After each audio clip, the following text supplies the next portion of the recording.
dice la palabra de Dios. Hechos 9:31. Entonces las iglesias tenían paz por toda Judea y Galilea y Samaria, y eran edificadas, andando en el temor del Señor, y con el consuelo del Espíritu Santo eran multiplicadas. Vamos a orar. Bendito Dios y Padre, en esta mañana estamos gozosos de estar aquí, Señor, alabando tu nombre. Padre, celebrando tu victoria, anhelando tu venida, proclamando tu evangelio, Señor. Te agradezco, Padre, por la oportunidad que nos das de congregarnos. Y al mismo tiempo te ruego, te pido desde mi corazón que nos hables por medio de la exposición de tu palabra, porque todos aquí, Señor, necesitamos aprender más de ti, conocerte más, oír tu voz y obedecerte. Así que te ruego en el nombre de Jesús que tomes el control de todo mi ser y que me dotes, Padre, de la humildad de Cristo para poder ser un expositor fiel de este texto, para que Cristo sea glorificado y tu pueblo, Señor, te adoremos durante la exposición de tu palabra. Lléname día a día de más amor para los que escuchan, Padre, de tal modo que ellos se sientan amados en todo tiempo, Padre. En tu nombre emprendemos esta hermosa tarea, en Cristo Jesús. Amén.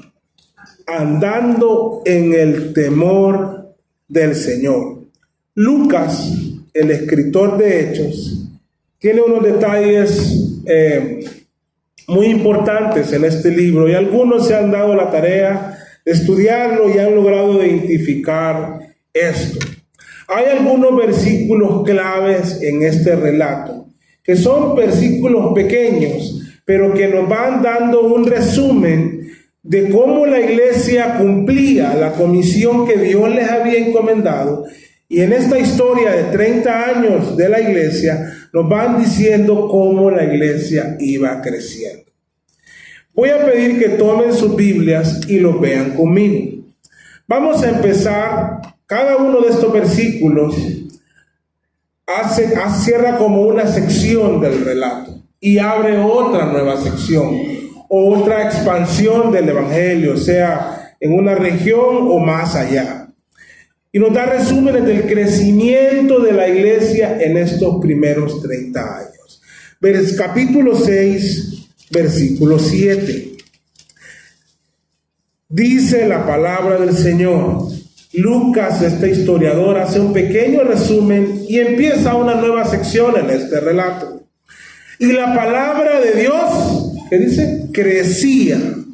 Y el número de los discípulos se multiplicaba mucho en Jerusalén. También una gran multitud de los sacerdotes obedecían a la fe. Esto cierra una sección y nos abre otra, nos abre una sección donde no son los apóstoles los que tienen el protagonismo, sino los diáconos y otros. Aparece Esteban, Felipe, la conversión de Saulo, una mención de alguien llamado Ananías, una mención de alguien llamado, o otra mención de alguien llamado Bernabé. Luego, en el 9:31 se cierra otra pequeña sección y el historiador, inspirado por el Espíritu Santo, nos da otro pequeño, muy corto resumen de cómo estaba el crecimiento de la iglesia. Lo acabamos de leer, volvamos a leerlo. Entonces la iglesia tenía paz por toda Judea y Galilea y Samaria, y eran edificadas, andando en el temor del Señor, y con el consuelo del Espíritu Santo eran multiplicadas. Luego Sabemos que el Espíritu Santo es derramado en los gentiles, la iglesia se sigue expandiendo, está el caso de Antioquía, y antes de entrar a aquella explosión misionera del capítulo 13 en adelante, Lucas en el 12:24 nos da otro pequeño versículo cuando nos va contando cómo la iglesia va creciendo. Muy corto, pero lo dice, capítulo 12, versículo 24. Mas la palabra de Dios crecía y se multiplicaba. Las misiones explotan y empiezan los viajes misioneros con Pablo y Bernabé. Y allá en el capítulo 16, versículo 5, aparece nuevamente un pequeño resumen de estos primeros años de actividad misionera. Así que las iglesias, todas esas que se habían plantado, eran confirmadas en la fe, y como un resumen del crecimiento siempre lo menciona, y aumentaban en número cada día. Y podríamos decir que el último es el 19-20, donde también la iglesia sigue en su apogeo misionero, creciendo, y dice, así crecía y prevalecía poderosamente la palabra del Señor. Fue una lectura muy rápida, pero es posible que alguien de ustedes haya observado algo. De todos esos versículos hay uno que es como más amplio, que da algunos detalles, y ese es el versículo que estamos hoy, en el capítulo 9, en el versículo 31. Nos dice no solo que la iglesia crecía, nos dice que la iglesia tenía paz, nos dice que la iglesia estaba siendo edificada, lógicamente por Cristo. Además nos da una característica de esa iglesia, cómo andaba en su vida. ¿Y cómo andaba? En el temor del Señor. Además, una iglesia que se guiaba por el Espíritu Santo, y en el consuelo del Espíritu Santo se multiplicaba. Hoy quiero hacer un énfasis en una de esas cosas que aparece ahí. Vamos a mencionar varias, pero quiero hacer un énfasis en la expresión de la iglesia y hacer una meditación con la realidad de nuestros tiempos y de nuestra iglesia, que dice que la iglesia andaba en el temor del Señor. Personalmente tengo la percepción que en nuestra época es muy escaso la devoción con quebrantamiento del corazón. En nuestra época se ha perdido aquella devoción llena de quebrantamiento. Ya los cristianos, en vez de ser más sensibles a su comunión con Dios, son más fríos en su comunión con Dios. Es una contradicción, pero esa es una percepción que yo tengo. Cada vez es más escaso encontrar cristianos que hacen polvo su corazón en devoción personal en la presencia de Dios. Al mismo tiempo, cada vez es más raro encontrar en la iglesia y en los creyentes una adoración con una profunda reverencia. Ahora lo que se publicita es una supuesta adoración irreverente, irrespetuosa. Como dijo un predicador americano, hay iglesias donde no sé si estoy en una iglesia o en una discoteca, porque hay luces, hay gente vestida para sus actos de baile eróticos, en algunos casos, y hermanos, cosas que se han visto que se asusta uno. Además, tengo la percepción de que en la iglesia cada vez es más escaso encontrar la oración de los creyentes con un profundo arrepentimiento. Porque para el arrepentimiento se requiere humildad. Pero yo tengo la percepción que la gente cada vez quiere ser menos humilde y más arrogante, menos humilde y más orgullosa. Ahora cuesta un poco más que hace un par de décadas encontrar creyentes con una entrega total y abnegada al Señor. Creo que uno de los factores que más influye en que esto sea difícil es que la iglesia ha perdido o disminuido o distorsionado el temor a Jehová. Ya no hay temor reverente, respetuoso y lleno de asombro y de admiración y de lealtad ante el Rey de todo el universo. Es por eso que hoy quiero resaltar esa virtud mencionada en ese pasaje, que la iglesia vivía con el temor de Jehová. Pero no nos vamos a ir directo a ese punto, porque también el texto nos dice que la iglesia tenía paz. Entonces podríamos hacer un contraste con el capítulo 8:1 y 9:31. ¿Qué dice Hechos 8:1? ¿Había paz en la iglesia? Y dice, y Saulo consentía en su muerte, la muerte de Esteban. Y en aquel día hubo una gran persecución contra la iglesia que estaba en Jerusalén, y todos fueron esparcidos. Lucas está diciendo, aquí, en lo que estoy narrando ahora, la cosa cambió. Por asuntos políticos y geopolíticos de la época y por asuntos puntuales como la conversión de Saulo, la iglesia dejó de ser perseguida en este lapso de años, en estos poquitos años, en esta parte que él nos está narrando. Y dice, por lo menos en Jerusalén, en toda Galilea y en Samaria, la iglesia tenía paz. Qué importante es que la iglesia tenga paz.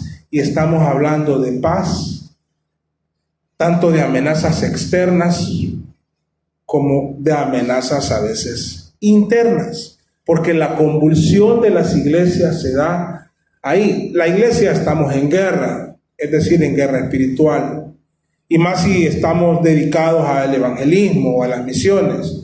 Hermanos, no piensen que un pastor o una iglesia o unos hermanos que se quieren dedicar a este asunto no van a ser atacados por el enemigo. Pero no está hablando de eso Lucas, sino de una paz en términos de persecución. Y seguramente una paz a lo interno que tanto se requiere en la iglesia. Con hombres como Bernabé, que tenía una buena influencia, que tenía un buen discernimiento y que había acercado a Pablo a los apóstoles, pues las murmuraciones se hacían a un lado y había paz. Qué importante es la paz en medio de nosotros. Somos humanos.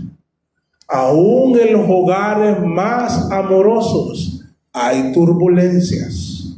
Aún en los matrimonios más estables hay momentos de alta tensión.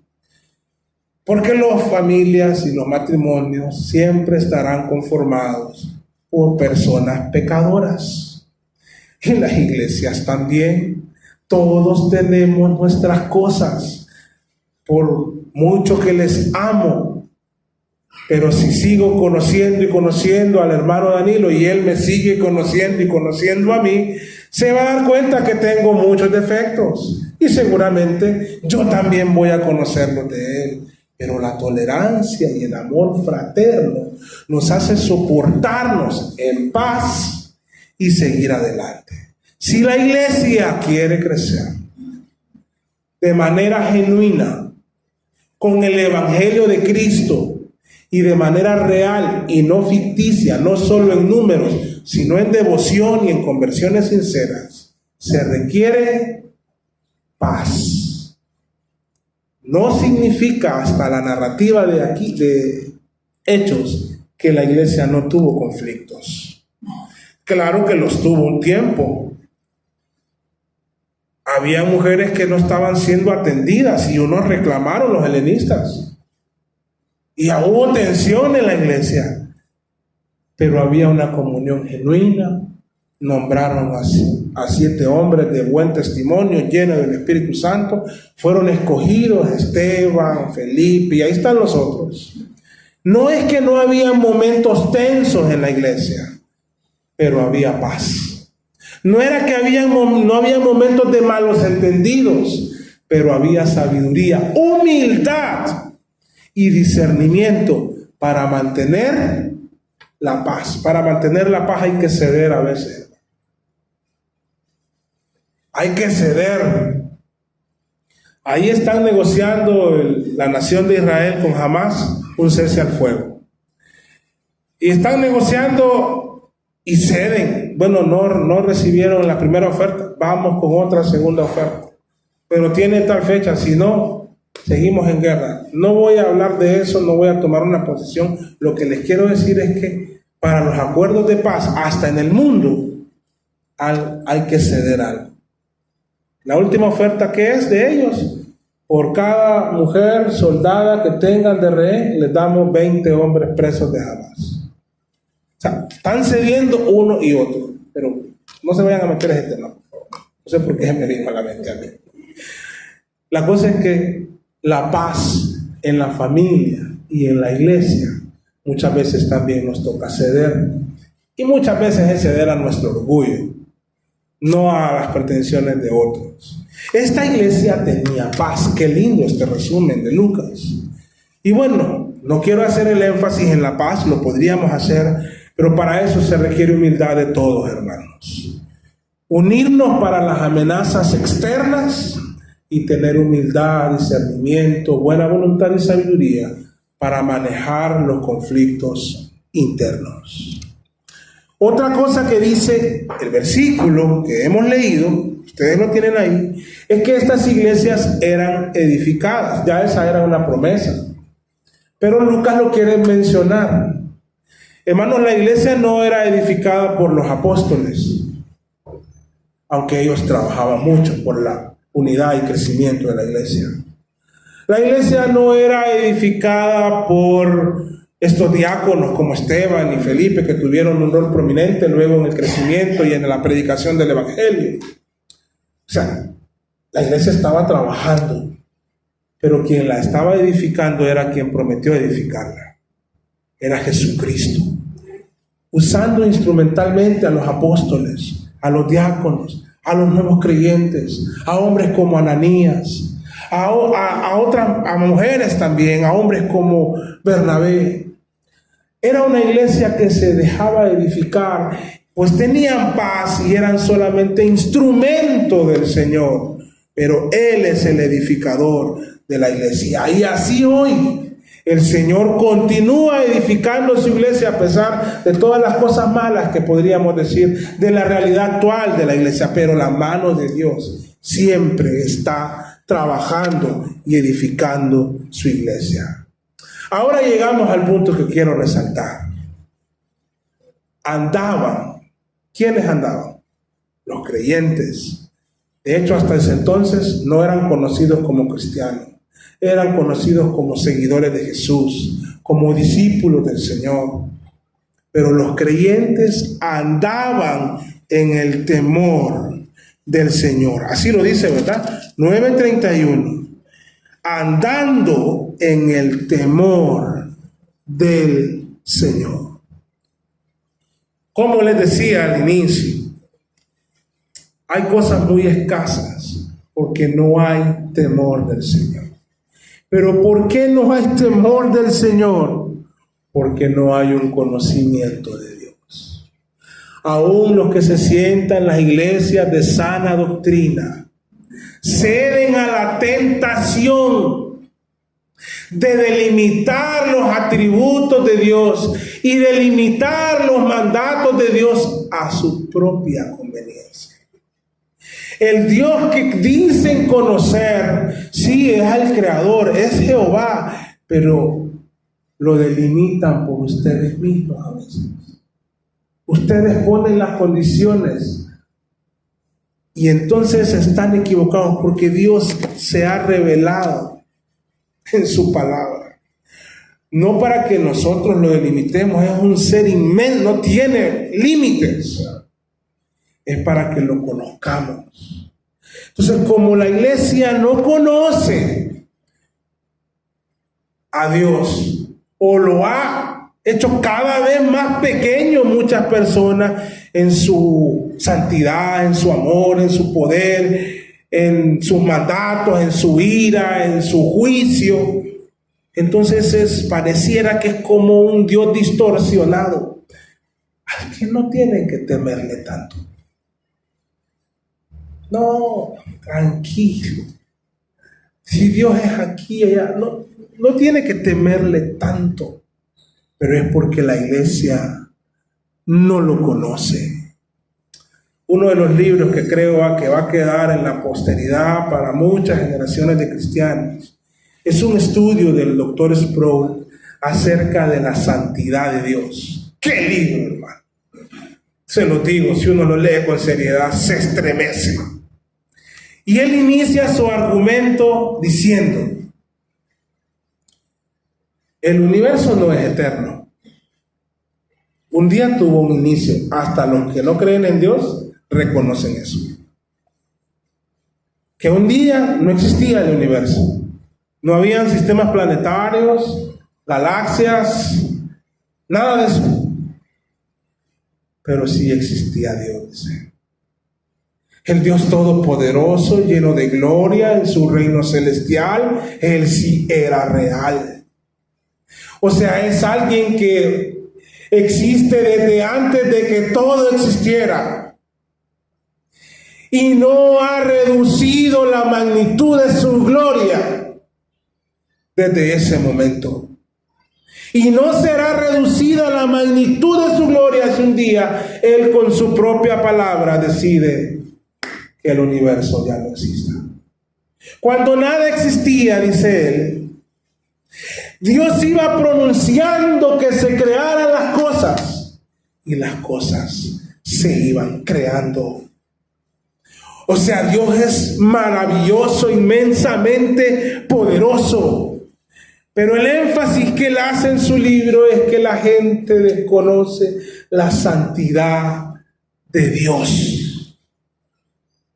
Y como no la conoce, entonces se vuelven personas irreverentes, irrespetuosas ante la majestad de Dios. Por lo tanto, el temor es transformado, porque la gente no va a negar. Si yo le pregunto a cada uno de ustedes si ustedes le temen a Dios, ustedes me van a responder que sí. No creo que uno de ustedes me diga, yo no le tengo temor. Pero lo que estoy diciendo es que muchas veces tienen que revisar ese temor. Si es conforme al temor que le deben tener al Dios revelado en las Sagradas Escrituras. Muy conocido, Proverbios 1:7. El principio de la sabiduría, 7:4. Es que dice, el temor de Jehová. O sea, no es algo que va en contra de la Biblia tener temor. No por eso es que Dios nos está dando un espíritu de cobardía. Es un temor por la magnitud de la grandeza y de la santidad de Dios. Cuando Dios se le presenta a Moisés en aquella zarza que ardía, pero no se consumía, ante la presencia de Dios, Dios le dice, quita el calzado de tus pies, porque este lugar es santo. Tienes que tener temor reverente y un respeto supremo por la presencia de Dios. Como resultado, hermanos, de ese temor distorsionado que la gente dice tener, es que la gente no vive, me refiero a los cristianos, en el temor de Jehová. Por eso su vida fácilmente llegan al desorden, porque no hay temor de Jehová. Por eso, como que no hay algo que los detenga ante acciones que ofenden la gloria y la majestad de Dios, porque en sus conciencias el concepto de Dios y de la santidad de Dios y de la grandeza de Dios está distorsionado, que no respetan lo que Dios les ha solicitado y se lo llevan de cuenta, porque no hay temor de Dios.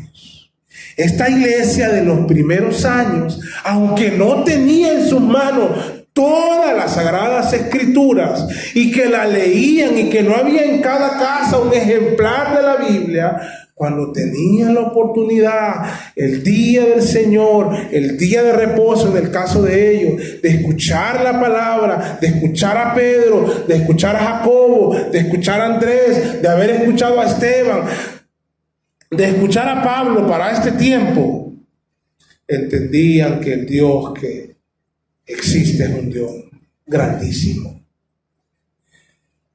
Hay que estudiar a Dios y su palabra para conocerlo mejor y tenerle el temor que se requiere. Hay que ver a Dios en toda su dimensión, en toda su Trinidad, en toda su santidad, en todos sus atributos. Y también hay que voltear a ver a la cruz. Porque cuando usted conoce toda la dimensión de Dios, lo que Dios le ha podido iluminar para que lo entienda, y usted se va a la cruz, su temor ya era inmenso. Cuando lo conoce en la cruz se multiplica, porque se va a dar cuenta cómo Dios trató con el pecado. Y el Dios poderoso se encarnó y se hizo maldición. Ese es el Dios. Y no tuvo, porque no la tuvo, misericordia en castigar el pecado en la encarnación de su Hijo.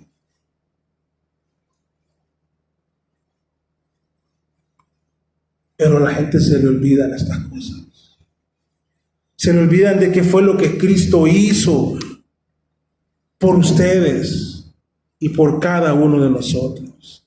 La gente revela también que no tiene temor de Dios en la forma en que se expresa hacia terceras personas, quien sea el tercero, cualquiera que sea, del país que sea, del grupo ya sea criminal o político o futbolístico que sea, son creados a la imagen de Dios. Son portadores de la imagen de Dios.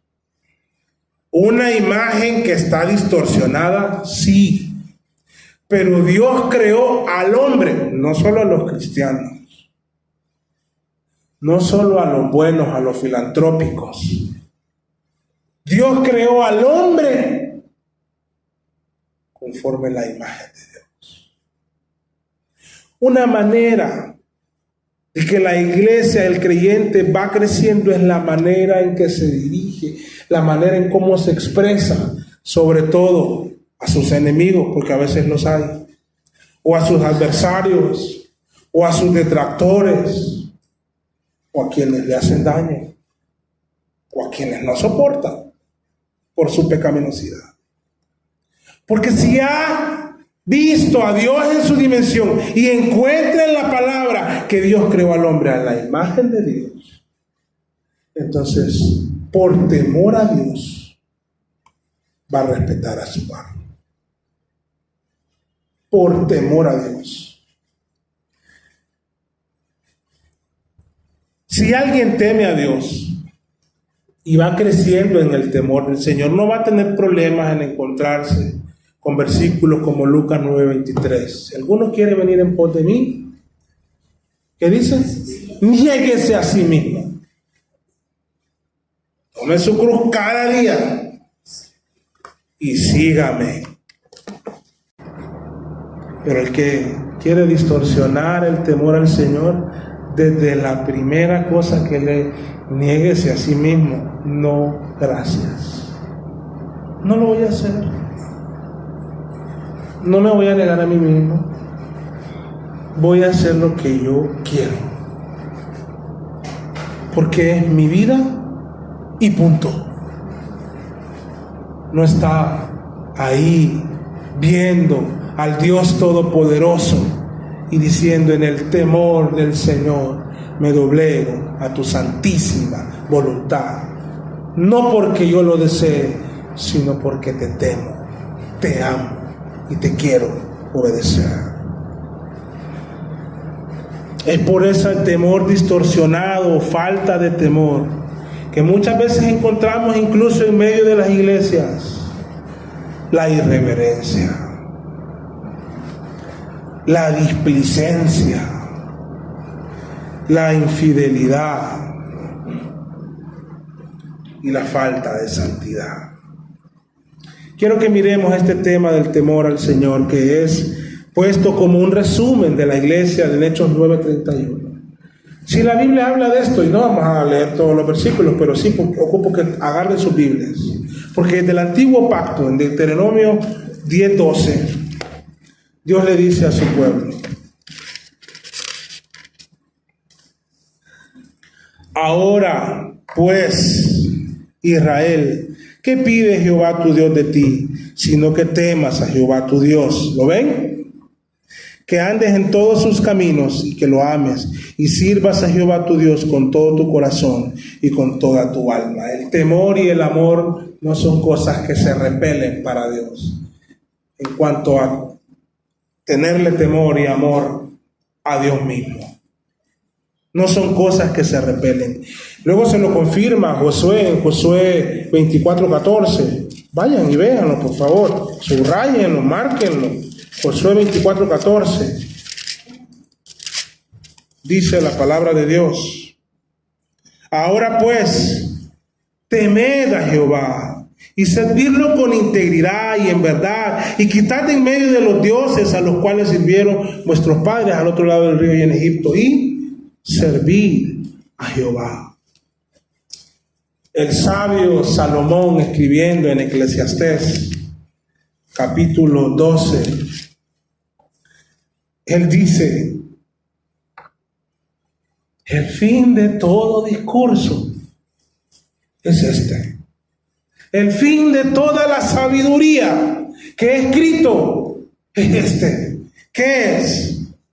Teme a Dios y guarda sus mandamientos, porque esto es el todo del hombre. Hay que temer a nuestro Dios. Un par de versículos más, unos 3 versículos más, o 4. Isaías 8:13. A Jehová de los ejércitos, a Él santificad. Él sea vuestro temor y Él sea vuestro miedo, en un sentido espiritual, no de fobia.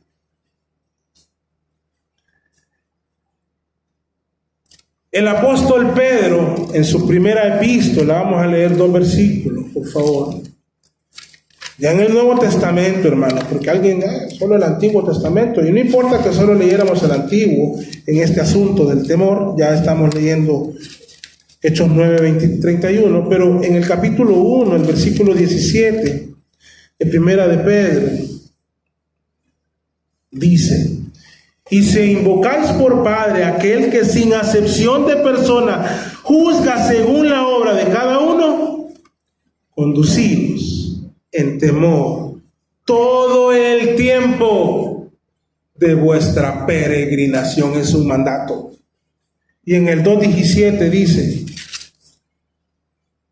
honrad a todos, amad la fraternidad, temed a Dios, honrad al Rey. Y durante el culto leímos un pasaje, no sé si lo notaron, pero ahí habla de eso. A nosotros los que somos redimidos, en Salmos, en Filipenses 2, en el versículo 12, a mediados del versículo 12, dice: ocupaos, al final del versículo 12, ocupaos en vuestra salvación con temor y temblor. Se requiere, hermanos,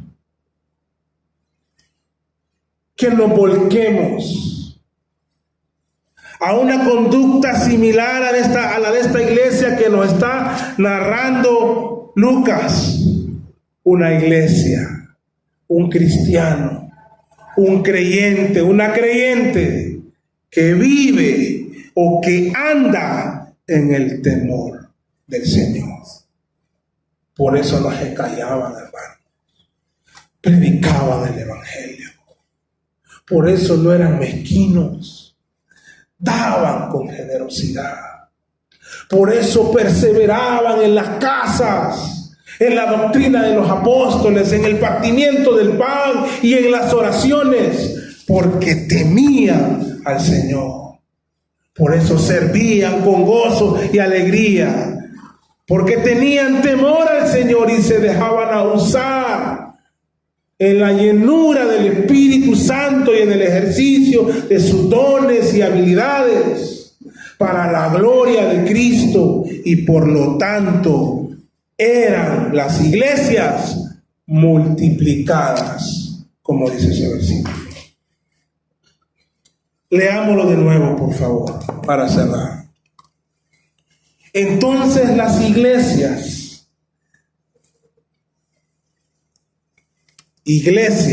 no que hayan muchas en un sentido del cuerpo de Cristo, sino como nosotros, iglesias locales que llamamos ahora, iglesias de las diferentes áreas o secciones o congregaciones. Entonces las iglesias tenían paz por toda Judea y Galilea y Samaria, y eran edificadas. Qué hermoso, andando en el temor de Jehová y en el consuelo del Espíritu Santo eran multiplicadas. Evalúe su andar, hermano y hermana.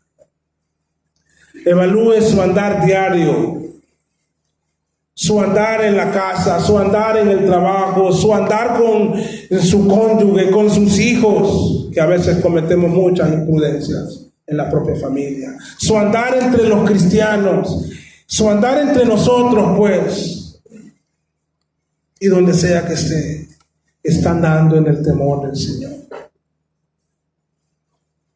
Si se describiera algo como se describe algo de esta iglesia, se podría decir de usted que anda en el temor del Señor. ¿Es algo que le describe o no? Mi invitación en esta mañana es que ande en el temor del Señor. Lejos de Cristo no puede andar así, mostrando que es un verdadero creyente.